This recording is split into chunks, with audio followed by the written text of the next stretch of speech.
Hello and welcome to the Thrustmaster Formula SimRacing World Championship highlights.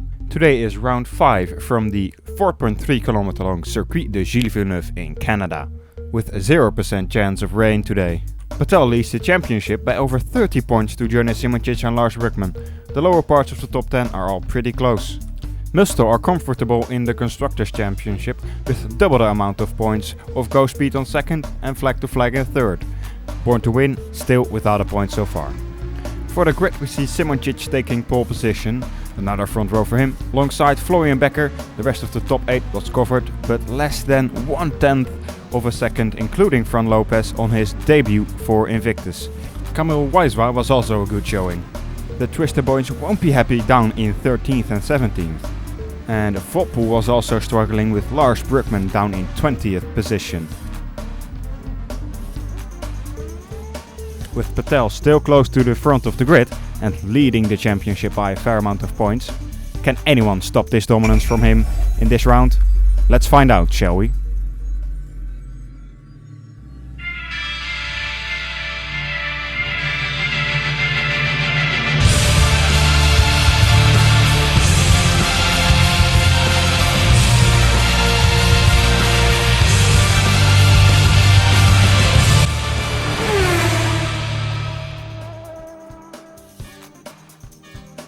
As the lights go out, Simoncic got a good start, but the best was from Patel, who got alongside Florian Becker and takes the position into turn 1.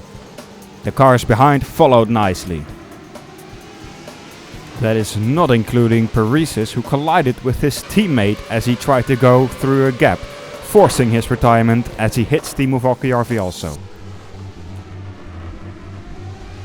Jumping forward to lap 12, the first incident was from D'Alessandro, making his struggles even worse as he lost the car on the exit of turn 4, losing both his wings. Gosby had been stuck behind Brewer until lap 13, where he finally got past, but not without a bit of contact as he touches his front wing. Just behind them, Manusakis had a moment coming into the final chicane, hitting the wall of champions and gaining heavy suspension damage. Turn 4 seemed to be tricky as its next victim was John-Eric Saxon, forcing his retirement. In the mid-pack, Wijswa was having a good race and on lap 18 had a run on Brewer after the Englishman suffered from a lag spike. And with the massive top speed from his Go Speed car, he breezed past on the back straight.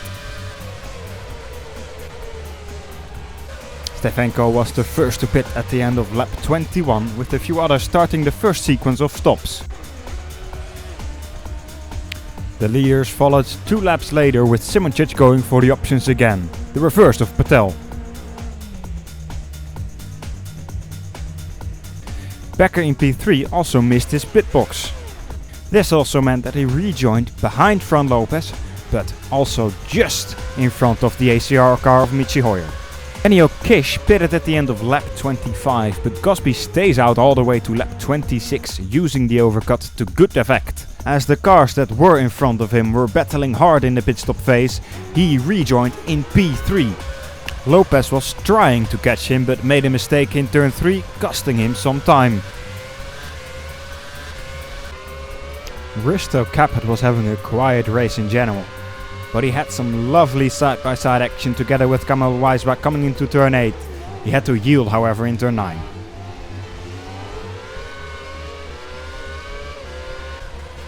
Turn 4 was once again the scene of an accident, this time Michi Hoyer, but only losing his front wing.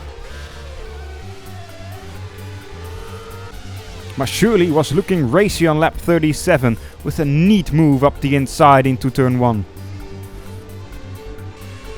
There had certainly been a couple of crashes today, but the weirdest one was from Giordano Valeriano. He made contact with the barrier just before turn 8, losing his wings and left front wheel. Jonas Simoncic makes his last pit stop on lap 46 for the primes with a lead of around 10 seconds.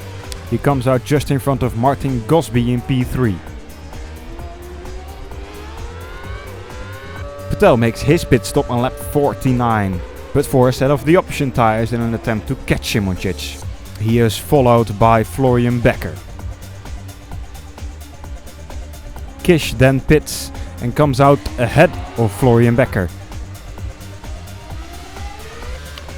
Just like Stefanko. They are all ahead of Fran Lopez. Gosby got stuck behind Jonas Simoncic after the pit stop. And with Gosby still needing to do one more stop, he needed to try and get past, which he tries down into turn 10 but runs wide and allows Simoncic to get the slipstream back down the straight. The Ghostspeed had impressive top speed and sailed past the flag-to-flag car. One lap later, Gosby finally pits.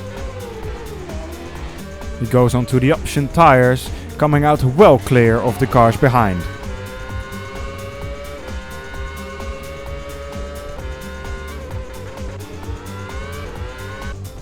Michi Hoyer wasn't having his best day, and that all ended on lap 54 when he binned it at the final chicane into the wall of champions.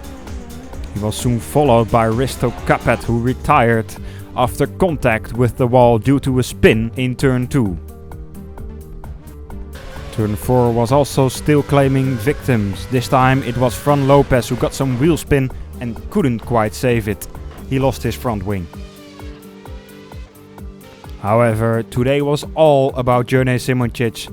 There were no doubts he was the quickest man today, ending Patel's win streak to make his only World Championship race win. Patel finishes 6 seconds behind, with Gosby rounding up the podium. Francesconi and Masciuli round out the points in a disappointing day for Netrex and Twister.